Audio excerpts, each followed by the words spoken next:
اللہ رب العالمین نے ارشاد فرمایا کہ اگر دونوں میں سے ایک یا وہ دونوں میں سے دونوں بڑھاپے کی عمر کو پہنچ جائے تو تم اس کے ساتھ اف مت کہنا، نہ انہیں جھڑکنا، نہ انہیں گالی غلوچ کرنا، بلکہ ان کے ساتھ نرمی سے پیش آنا، اس کے ساتھ ہمدردی سے پیش آنا، اس کے ساتھ اچھے سے پیش آنا، اس کے ساتھ جب بھی تم کلام کرو تو ادب و احترام سے بات چیت کرو۔ بات کرنے کا طریقہ بھی سکھلایا اللہ نے، بات کرنے کا سلیقہ بھی سکھلایا، لیکن یہ سب تربیت دینے کے بعد ہوتا ہے۔ آج لوگوں کی جو شکایتیں ہوتی ہے، اس آیت مبارکہ سے وہ شکایت دور ہو رہی ہے۔ جو لوگ یہ کہتے ہیں کہ ہمارے بچے ہماری قدر نہیں کرتے ہیں، ہماری عزت نہیں کرتے ہیں، ہمارے ساتھ غلط ویوہار ہے ہمارے بچوں کا، تو یقین مانیے گا وہ ماں باپ جنہوں نے تربیت نہیں کی ہے ان کے ساتھ ایسا ہی سلوک ہو۔ اگر آپ صحیح معنوں میں اپنے بچوں کی صحیح تربیت کرنا چاہتے ہیں یا اپنے بچوں کے ساتھ بچوں کا بہتر اور اس کا مستقبل سنوارنا چاہتے ہیں تو آپ ان کی اچھی تربیت کیجیے۔ اللہ سبحانہ و تعالیٰ کے کلام مقدس کی ان آیات کو انہیں بتلائیے کہ ماں باپ کا حق کیا ہے، ماں باپ کا مقام اور مرتبہ کیا ہے، ماں باپ کے ساتھ کیسے پیش آنا چاہیے۔ یہ جب تک کہ ہم نہیں بتلائیں گے تو یقین مانیے گا وہ بچہ ہمارے ساتھ اچھا برتاؤ نہیں کر سکتا ہے۔ آپ ذرا سوچئے سورہ لقمان کی آیت کے اوپر غور کیجئے تو آپ کو معلوم ہوگا، کیا لقمان حکیم کے بیٹے کو یہ معلوم نہیں تھا کہ اس کی ماں نے اسے جنم دیا ہے؟ کیا لقمان حکیم کے بیٹے کو یہ معلوم نہیں تھا کہ ماں نے جب جنم دیا تو اسے کتنی تکلیف ہوئی ہوگی؟ کیا لقمان حکیم کے بیٹے کو یہ معلوم نہیں تھا کہ اس کی ماں نے اسے اپنے سینے سے لگا کر کے دودھ پلایا؟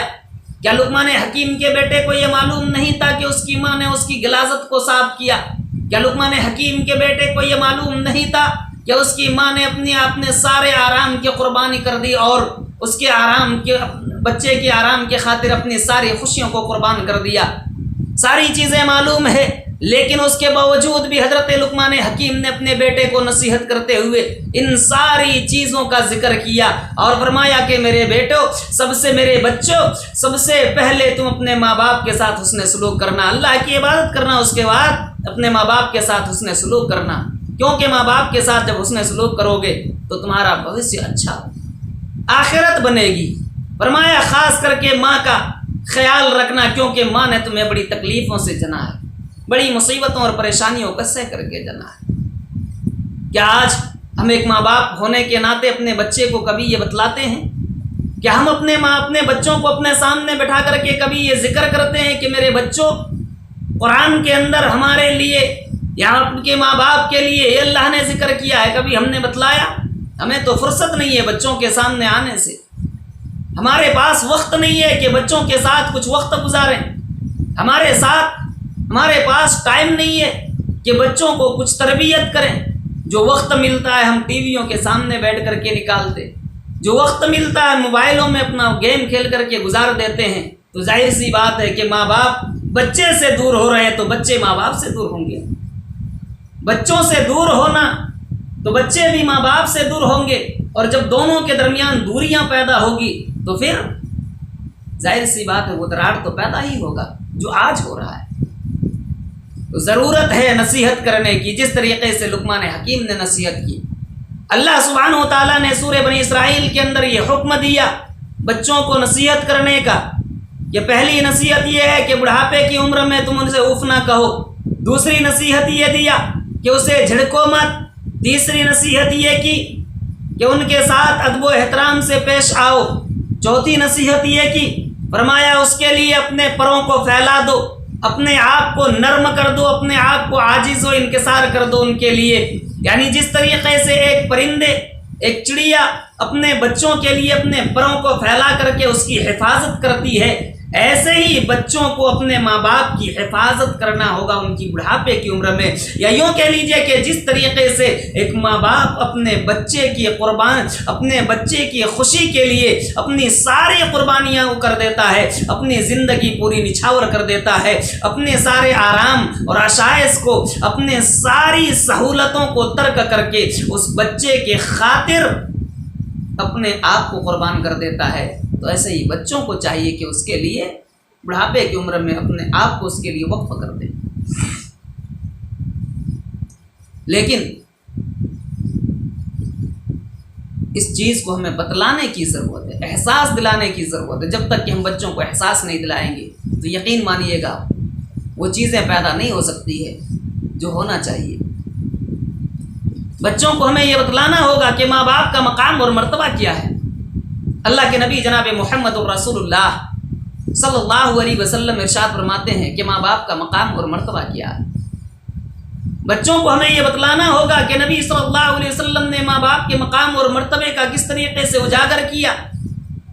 ترمذی شریف کی روایت ہے، سنن ابن ماجہ کی روایت ہے، سنن نسائی کی روایت ہے، سنن نسائی حدیث نمبر 3104، سنن ابن ماجہ حدیث نمبر 2781، امام البانی کی کتاب صحیح الترغیب والترہیب حدیث نمبر 2485۔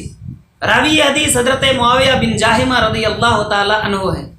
حضرت معاویہ بن جاہمہ رضی اللہ تعالی عنہ بیان کرتے ہیں کہ حضرت جاہمہ اللہ کے رسول صلی اللہ علیہ وسلم کی خدمت میں حاضر ہوئے اور عرض کیا، یا رسول اللہ کے رسول صلی اللہ علیہ وسلم آپ ہمیں اجازت دے دیجئے کہ میں جہاد کروں، میں آپ سے مشورہ کرنے کے لیے آیا ہوں کہ میں جہاد میں شریک ہوں۔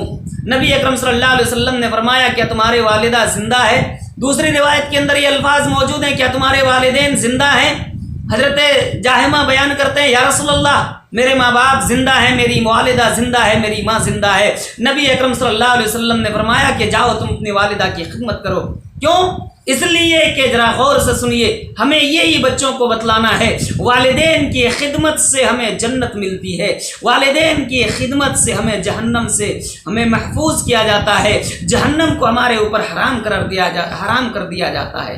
یہ ہمیں بتلانا ہوگا، ہمیں یہ بتلانا ہوگا کہ ماں کے قدموں تلے جنت ہے۔ حضرت جاہمہ سے اللہ کے رسول صلی اللہ علیہ وسلم نے ارشاد فرمایا، فَأَلْزِمْهَا فَإِنَّ الْجَنَّةَ عِنْدَ رِجْلِهَا، جاؤ تم اپنی ماں کو لازم پکڑو، یعنی اپنے والدہ کی خدمت کرو۔ کیوں؟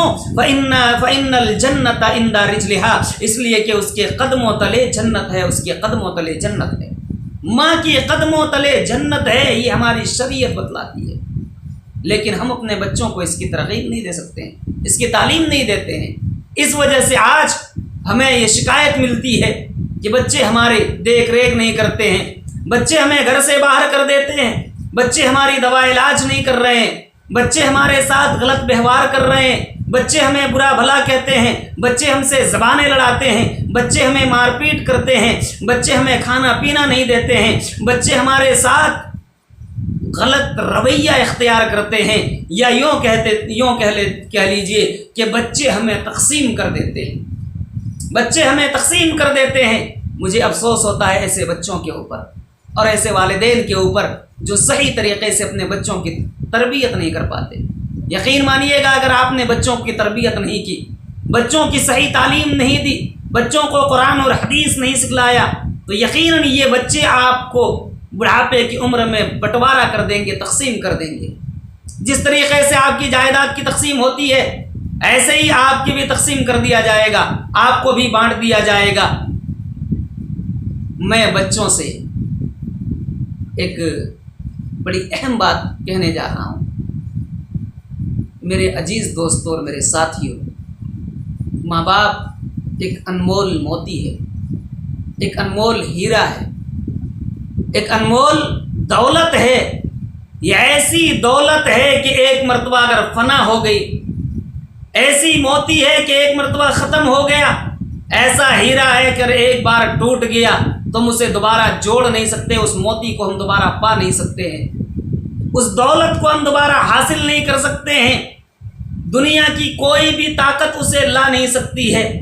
لیکن دنیا کے اندر جتنی بھی دولتیں ہیں، جتنی بھی جائیداد ہیں، یا جو بھی چیزیں ہیں، چاہے وہ قیمتی ہوں، ہلکی ہوں، سستی ہوں، جیسے بھی ہیں، وہ تمام چیزیں ہمیں دوبارہ مل سکتی ہے وہاں ہم سے فوت ہونے کے بعد، ہم سے ختم ہونے کے بعد۔ جیسے مثال کے طور پر میں آپ کو بتلاتا ہوں، اگر ہم سے دولتیں ختم ہو جاتی ہے تو ہم دوبارہ دولت کو کما سکتے ہیں۔ اگر ہم سے اولاد چھن جاتی ہے تو دوبارہ ہماری اولاد ہو سکتی ہے۔ اگر ہماری بیوی ہم سے جدا ہو سکتی ہے تو یقیناً ہم دوبارہ شادی کر سکتے ہیں۔ لیکن ماں باپ اگر ہم سے ایک مرتبہ رٹ گیا تو ہم سے دوبارہ مل نہیں سکتا ہے۔ اگر اس دنیا کو چھوڑ کر کے ایک بار ہمارے ماں باپ چلے گئے تو ہمارا دوبارہ ہمیں ماں باپ نہیں مل سکتا ہے۔ اس لیے سب سے اہم اور سب سے انمول موتی ہے، سب سے اہم خزانہ ہے، سب سے قیمتی دولت ہے، اس سے قیمتی اور کوئی دولت نہیں ہو سکتی ہے۔ لہذا اس قیمتی دولت کو آپ غنیمت سمجھیں اور اس کو اپنے پاس رکھیں۔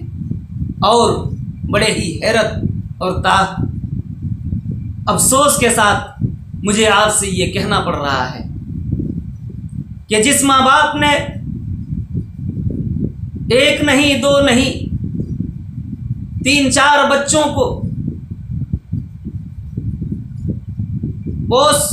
پوسا پالا، بڑا کیا، کھلایا پلایا، جوان کیا، انہیں تعلیم دی، انہیں شکشا دیا، انہیں ہنر سکھلایا اور سارے کام کاج ان کے لیے بدلائے، ان کے لیے بلڈنگیں بنائی، ان کے لیے گھر مکان بنایا، ان کے لیے گاڑیاں خریدی، ان کے لیے جائیداد اکٹھا کیا، لیکن ان ساری چیزوں کو کرنے کے ساتھ ساتھ کیا کبھی ماں باپ نے آپ میں دل سے بتلائیے گا، کیا کبھی ہمارے ماں باپ نے ہمیں بٹوارا کیا تھا؟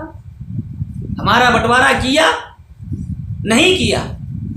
اس ماں نے جس طریقے سے بڑے بیٹے کو اپنے چھاتی سے لگا کر کے، اپنے سینے سے لگا کر کے دودھ پلایا، ویسے ہی دوسرے کو بھی، تیسرے کو بھی، چوتھے کو بھی پلایا۔ جس طریقے سے اس ماں نے اس بڑے بچے کی غلاظت صاف کی، اس طریقے سے چھوٹے کی بھی غلاظت صاف کی، دوسرے کی بھی کی، تیسرے کی بھی کی۔ تو کیا کبھی اس ماں نے غلاظت صاف کرتے وقت بٹوارا کیا؟ نہیں کیا۔ کیا دودھ پلاتے وقت بٹوارا کیا؟ نہیں کیا۔ کیا اس ماں نے اپنے ہاتھوں سے کھانا کھلاتے وقت بٹوارا کیا؟ نہیں کیا۔ کیا اس ماں نے اپنے ہاتھوں سے انگلی پکڑ کر کے چلنا سکھانے کے وقت بٹوارا کیا؟ نہیں کیا۔ کیا اس باپ نے جس نے تمہارے لیے اپنے ساری قربانیوں کو، اپنی ساری خوشیوں کو قربان کر کے گھر سے دور جا کر کے تمہارے لیے، تمہارے خاطر کمایا، کیا اس نے تمہارے لیے بٹوارا کیا؟ تمہیں بٹوارا کیا؟ نہیں کیا۔ جب اس ماں باپ نے تمہیں بٹوارا نہیں کیا ہے تو میرے عزیزو، آپ کیوں بٹوارا کر رہے ہو؟ ماں باپ کے کیوں تقسیم کر رہے ہیں؟ کیا آپ ماں باپ کو ایک وقت کی روٹی نہیں کھلا سکتے؟ کیا ماں باپ کو اپنے ساتھ نہیں رکھ سکتے ہیں؟ کیا ماں باپ کو آپ اپنے کپڑے نہیں پہنا سکتے ہیں؟ کیا آپ کے اندر وہ طاقت نہیں ہے، آپ کے بازو میں وہ استطاعت نہیں ہے کہ اپنے ماں باپ کو کم سے کم خوش رکھ سکیں؟ محترم دوستو اور عزیزو، یہ ساری چیزیں ہو سکتی ہے بشرط کہ آپ دل کو صاف کر لیں۔ اور گارجین سے میری یہی اپیل ہے، ماں باپ سے یہی اپیل ہے کہ آپ بچوں کی صحیح تربیت کریں، صحیح تعلیم